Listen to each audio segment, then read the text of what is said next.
Class 9-এর 14 নম্বর chapter যেখানে আছে সম্পাদ্য চতুর্ভুজের সমান ক্ষেত্রফল বিশিষ্ট ত্রিভুজ অঙ্কন, সেখানে আমরা কোষে দেখি 14-এর অলরেডি 1 থেকে 5 পর্যন্ত করেছি। এই ভিডিওতে আমরা 6 থেকে শুরু করব।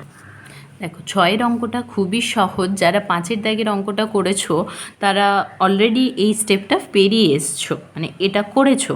সুতরাং একবার দেখে নাও। 6 সেমি বাহু বিশিষ্ট একটি বর্গক্ষেত্র অঙ্কন করি। প্রথম কাজ হচ্ছে বর্গক্ষেত্রটা অঙ্কন করতে হবে, সেটা আমরা আগে করে নিই। দেখো 6 সেন্টিমিটার বাহু বিশিষ্ট বর্গক্ষেত্র, সুতরাং 6 সেমি দৈর্ঘ্যটা এঁকে নিই। আর তোমরা জানো যে বর্গক্ষেত্রের ক্ষেত্রে প্রতিটা কোণ 90 ডিগ্রি হয়, সুতরাং আমরা একটা কোণ 90 ডিগ্রি করে নিলেই আমরা অন্য কোণগুলো 90 ডিগ্রি পেয়ে যাব। ঠিক আছে, তো মাঝামাঝিতে খাতার মাঝামাঝিতে একটা রেখাংশ নিয়ে নেবে, যেটা হচ্ছে এবার এই জায়গায় এই বিন্দুতে আমরা 90 ডিগ্রি কোণটা এঁকে নেব। তাহলে আমরা 6 সেন্টিমিটার দৈর্ঘ্যটা চারিদিকে কেটে নিয়ে সমান করে বর্গক্ষেত্রটা করে ফেলতে পারবো। এটা 60 ডিগ্রি, এটা 120, এটা হচ্ছে আমাদের 90 ডিগ্রি। সুতরাং এই বিন্দুটাকে যোগ করে বাড়িয়ে দেব। তাহলে দেখো যে কোণটা তৈরি হলো সেটা হলো 90 ডিগ্রি, এটা 90 ডিগ্রি। নেক্সট কাজ কি হবে, এই 6 সেন্টিমিটার দৈর্ঘ্যটা নিয়ে আমরা চারিদিক থেকে চতুর্ভুজটা বা এক্ষেত্রে বর্গক্ষেত্রটা কমপ্লিট করব।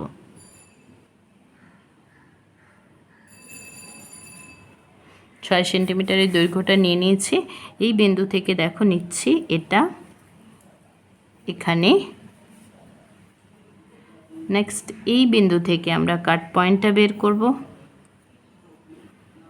আর একটা এই বিন্দু থেকে দেখো এটা। তাহলে 4টে বিন্দু দেখো খুব সহজেই আমরা পেয়ে গেলাম, এ, বি, সি, আর এই যে পয়েন্টটা সেটা হচ্ছে ডি। তাহলে সিডি এবং এডিকে যোগ করে দিলেই আমাদের বর্গক্ষেত্রটা কমপ্লিট হয়ে যাবে, এই আর এডি। নেক্সট যে স্টেপস সেটা হচ্ছে দেখো যে চতুর্ভুজ অঙ্কন আমরা স্টেপস 1-এ দেখেছি চতুর্ভুজ অঙ্কন। এখানে চতুর্ভুজ বলতে আমরা বর্গক্ষেত্র করেছি, তাহলে বর্গক্ষেত্র এঁকে নিয়েছি। দেন বলেছি চতুর্ভুজের একটি কর্ণ অঙ্কন। তাহলে আমাদের এখানে যে বর্গক্ষেত্র আছে আমরা সবসময় এই এসি কর্ণকে নিয়ে করছি, তাই এসি কর্ণটা অঙ্কন করে নিচ্ছি। নেক্সট স্টেপ চতুর্ভুজের ওই কর্ণের সমান্তরাল সরলরেখা অঙ্কন, যা বিপরীত যে কোনো শীর্ষবিন্দুগামী। সুতরাং সি বিন্দু থেকে আমরা সি বিন্দুতে এই কোণটা সমান করে ডি বিন্দুতে কোণটা এঁকে নেব। এসি এর সমান্তরাল আঁকবো ডি বিন্দু দিয়ে। বইতে যেভাবে করা আছে সেভাবে বাহু দিয়েও আমরা করতে পারি, কিন্তু এটাতে অনেক বেশি সুবিধে হবে বলে আমি এটা করাচ্ছি, তোমরা চাইলে ওটাও করতে পারো। এখানে একান্তর কোণ সমান করে করাচ্ছি।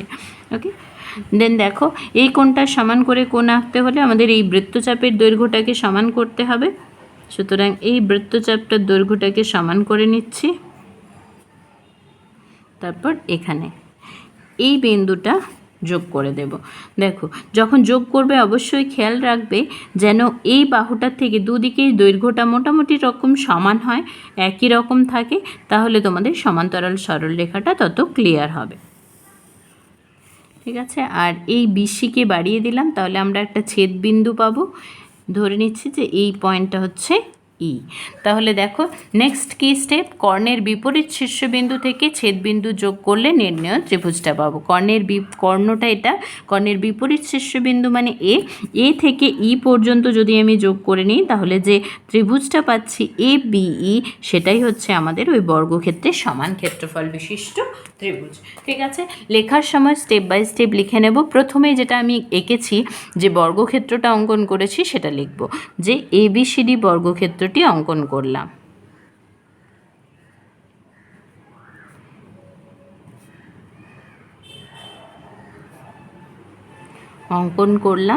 যার দেখো সবগুলো বাহুর দৈর্ঘ্যই আমরা জানি 6 সেমি, তাহলে এ বি সমান বিসি সমান সিডি সমান ডিএ, সবগুলোই সমান হচ্ছে 6 সেন্টিমিটার। এবং একটা কোণ দেখো নিয়েছি, কোণ এবিসিকে নিয়েছি 90 ডিগ্রি। সুতরাং এটা হলো। পরের প্রশ্ন ছিল এই বর্গক্ষেত্রের সমান ক্ষেত্রফল বিশিষ্ট ত্রিভুজ অঙ্কন, তাহলে সেটা লিখব এবিসিডি বর্গক্ষেত্রটির সমান ক্ষেত্রফল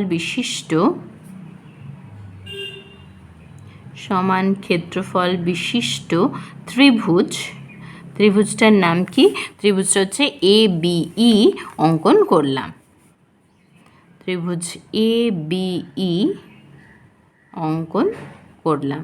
এই হলো আমাদের 6 নম্বর প্রশ্নের উত্তর। নেক্সট প্রশ্ন দেখো, 7 নম্বর প্রশ্ন।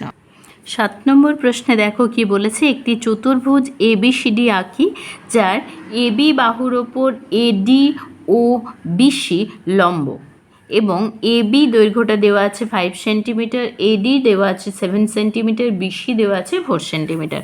তাহলে AB বাহুর ওপর দুটো লম্ব আছে, সুতরাং AB বাহুটা আমি আগে এঁকে নিচ্ছি, খসড়াটা এঁকে নাও, তারপর মেন ছবিটা আঁকবে, তাহলে বুঝতে সুবিধে হবে।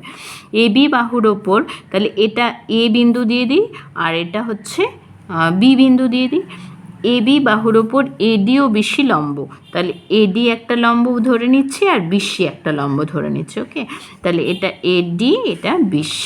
এবার বলেছে দেখো AB 5 সেন্টিমিটার, AB হচ্ছে 5 সেন্টিমিটার, AD দেওয়া আছে 7 সেন্টিমিটার, BCকে বলা আছে 4 সেন্টিমিটার। তাহলে আমরা এই সিডিটা বের করে নিতে লিখে ফেলতে পারবো।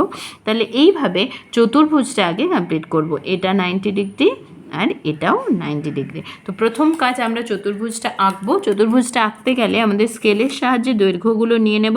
প্রথম আছে 5 সেন্টিমিটার, 0, 5, সুতরাং 5 সেমি। দেন আছে 7 সেমি, 0, 7, দেন 7 সেমি। তারপর আছে 4 সেন্টিমিটার, তাহলে এটা হচ্ছে 0, এটা 4 সেন্টিমিটার। তাহলে এটা হলো 5 সেমি, এটা 7 সেমি, এটা হচ্ছে 4 সেন্টিমিটার।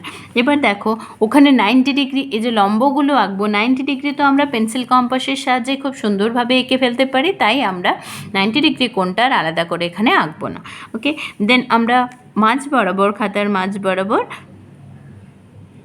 আমরা আগে AB রেখাংশটা যাতে নিতে পারি সেই মতো করে নিচ্ছি। তোমরা দেখো AB হচ্ছে 5 সেন্টিমিটার, তাহলে আগে 5 সেমি দৈর্ঘ্যের সমান করে A থেকে আমি B বিন্দু পর্যন্ত কেটে নিই, তাহলে দুটো পয়েন্ট পেয়ে যাবো। তাহলে দেন 90 ডিগ্রিটা এঁকে নেব। তাহলে 5 সেন্টিমিটারের সমান করে নিই, 5 সেন্টিমিটারের সমান করে এই যে এটা বিন্দুটা, এই বিন্দুটা A নাম দিয়ে নিচ্ছে একটু পরে, এই বিন্দু থেকে এটা কেটে নিলাম। ওকে, তাহলে এটা হলো A, এটা হলো B, দৈর্ঘ্যটা হলো 5 সেন্টিমিটার। দেন কি করতে হবে, A আর B বিন্দুতে 90 ডিগ্রি করে কোণটা আঁকতে হবে। সেই কারণে আমি 90 ডিগ্রি কোণটা আঁকবো। বৃত্তচাপটা দেখো সবসময় একই রাখবো, এর কম বেশি করো না। তাহলে এটা 60, এটা 120, দেন এটা হচ্ছে 90 ডিগ্রি। এই বিন্দুর সাথে যোগ করে বাড়িয়ে দেব। নেক্সট B বিন্দুতে 90 ডিগ্রি আঁকতে হবে, সুতরাং এই একই ব্যাসার্ধ নিয়ে দেখো আমি সবসময় করছি, এটা 60, 120, দেন এই বিন্দুটা যোগ করে বাড়িয়ে দিলে আমরা B বিন্দুতে 90 ডিগ্রি কোণটা পেয়ে যাব। একটা রেখার ওপর AB রেখাংশটার ওপর দেখো এই দুটো বাহুই দুটো 90 ডিগ্রি থাকছে, সুতরাং এই দুটোই হচ্ছে সমান্তরাল, আমরা জানি, তাই না? এবার দেখো নেক্সট কি, 90 ডিগ্রি এঁকেছি। দেন AD করতে হলে আমার 7 সেমি দৈর্ঘ্যের সমান করে কেটে নিতে হবে, সুতরাং AD সমান করে আমি 7 সেন্টিমিটার দৈর্ঘ্যটা সমান করে A থেকে D অংশটা কেটে নেব।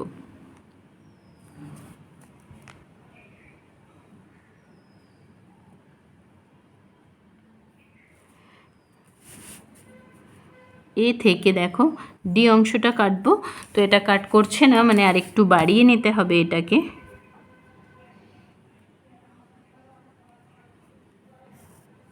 ওকে, এটা বাড়িয়ে নিলাম। দেন দেখো এই যে বিন্দুটা পেলাম এটা হচ্ছে আমাদের ডি এবং এডির দৈর্ঘ্যটা হচ্ছে 7 সেন্টিমিটার।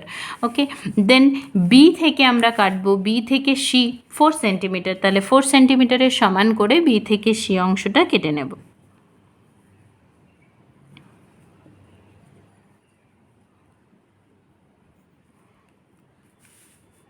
বি থেকে এই পয়েন্টটা হচ্ছে আমাদের সি পয়েন্ট। এবার সিডিকে যোগ করে দিলে দেখো আমাদের চতুর্ভুজটা কমপ্লিট হয়ে যাচ্ছে।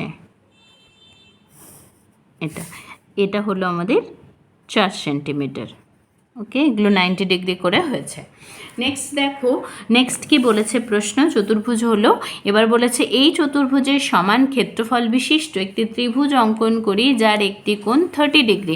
এখানে টুইস্ট কি, ত্রিভুজ অঙ্কন করব, আমরা যে ত্রিভুজটা অঙ্কন করি চতুর্ভুজের সমান ক্ষেত্রফল বিশিষ্ট ত্রিভুজ, সেখানে কিন্তু কোণটাকে আলাদা করে নেওয়া যায় না, তাই তো। সেই কারণে দেখো স্টেপগুলো বলে দিই, এটা একটু আলাদা এবং এটা দুটো ত্রিভুজ আঁকতে হবে। প্রথমেই কি করছি না, চতুর্ভুজটা অঙ্কন করে ফেলেছি, চতুর্ভুজের একটা কর্ণ আঁকবো, সেই কর্ণটা হচ্ছে বিডি। বিডি আঁকার পর এই বিডি এর সমান্তরাল করে সি বিন্দুতে আমরা আর একটা সরলরেখা টেনে নেব। সি বিন্দুতে সরলরেখাটা টানবো, দেখো এই জেড কোণ উৎপন্ন হবে, সুতরাং এই বিসি বাহুর ওপর আমরা কোণটা সমান কোণটা নিয়ে নেব।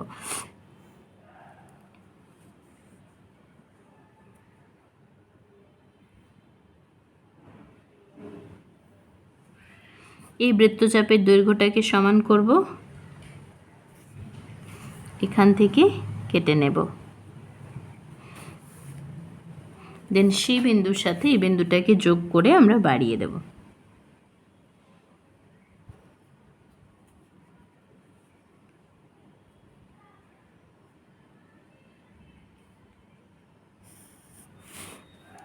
এই বিন্দুটা হচ্ছে ই বিন্দু, ঠিক আছে।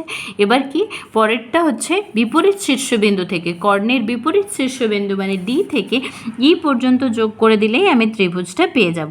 এবার এখানে লক্ষ্য করো, আমাকে ত্রিভুজটা আঁকতে বলেছে যেটা, সেই ত্রিভুজটার একটা কোণ 30 ডিগ্রি হবে।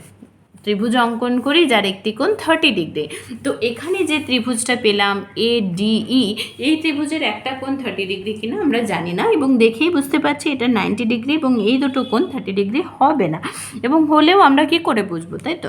তাহলে চাঁদার সাহায্যে মেপে দেখতেই পারি, চাঁদার সাহায্যে মেপে দেখলেও দেখতে পাবে এগুলো 30 ডিগ্রি হচ্ছে না, ঠিক আছে। সেক্ষেত্রে আমাকে একটা ত্রিভুজ আঁকতে হবে যার একটা কোণ 30 ডিগ্রি। সেটা কিভাবে আঁকবো, দেখো এই যে একটা সরলরেখা আছে, এই ভূমি, এই ভূমির ওপরে, আর এখানে যদি আমি একটা সমান্তরাল সরলরেখা এঁকে দিই, একই ভূমি আর একই সমান্তরাল যুগলের মধ্যে যদি আমি একটা কোণ একটা ত্রিভুজ আঁকি 30, যার একটা কোণ 30 ডিগ্রি, তাহলে দুটো ত্রিভুজের ক্ষেত্রফল সমান হবে। তাহলে প্রথম কাজ হচ্ছে এই যে রেখাংশটা রয়েছে, বাহুটা বা ভূমিটা, এই বাহুর সমান্তরাল করে ডি বিন্দুতে একটা রেখা এঁকে নেব। রেখাটা আঁকার জন্য দেখো এখানে 90 ডিগ্রি, এডির ওপর যদি একটা 90 ডিগ্রি থেকে এটা, তাহলে অবশ্যই আরেকটা 90 ডিগ্রি করলে যে বাহুটা পাবো, আমি আগেই বলছিলাম একটা রেখাংশের ওপর দুটো 90 ডিগ্রি কোণ থাকলে বা যতগুলো 90 ডিগ্রি বা সমকোণ থাকবে, সেই বাহুগুলো কি সমান্তরাল হবে। একই কনসেপ্টকে কাজে লাগাচ্ছি, দেখো এখানেও ডি বিন্দুতে আমি একটা 90 ডিগ্রি কোণ এঁকে নিচ্ছি। তোমরা 90 ডিগ্রি কোণ আঁকতে জানো, খাতা ঘুরিয়ে নিতে পারো, আমি এখানে দেখানোর সুবিধের জন্য খাতাটা ঘোরাচ্ছি না।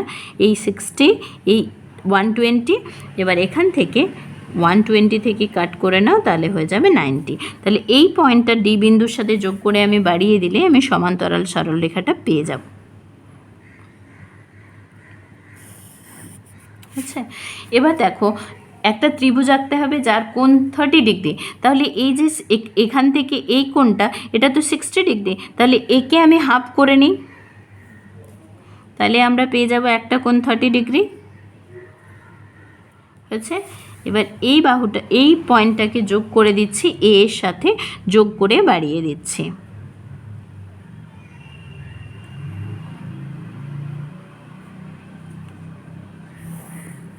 হচ্ছে, এবার এই ভূমি করে ত্রিভুজটা আঁকতে হবে।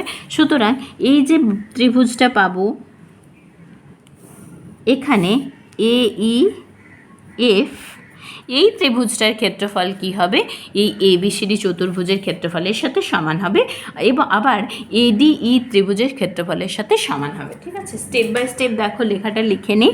প্রথমে যেটা করতে হয়েছে, আমাকে এবিসিডি বর্গক্ষেত্রটা আঁকতে হয়েছে, সেটা বর্গক্ষেত্র নয়, এখানে চতুর্ভুজ আঁকতে হয়েছে, তাহলে সেটা লিখে নিচ্ছি। এবিসিডি চতুর্ভুজটি অঙ্কন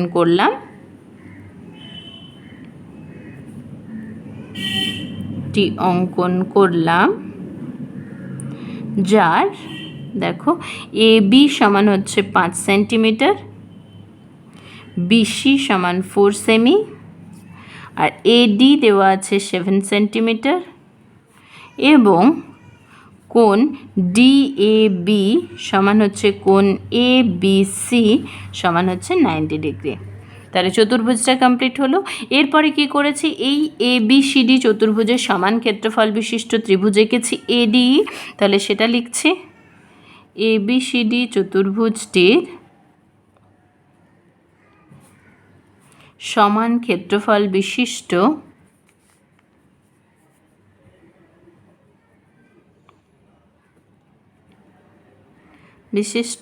ত্রিভুজ ADE অঙ্কন করলাম। পরে কি করেছি, পরে এই ত্রিভুজ ADE এর সমান ক্ষেত্রফল বিশিষ্ট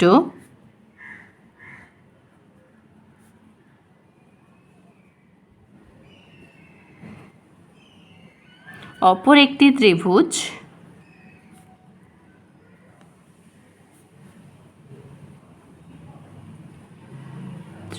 ত্রিভুজটার নাম কি, ত্রিভুজ AEF অঙ্কন করলাম, যার একটি কোণটা কোণ EAF কোণ সেটা হচ্ছে 30 ডিগ্রি, তাই তো। তাহলে আমাদের অতএব আমরা যেটা বলতে চাইছি, প্রশ্নে বলা ছিল যে ABCD চতুর্ভুজের সমান ক্ষেত্রফল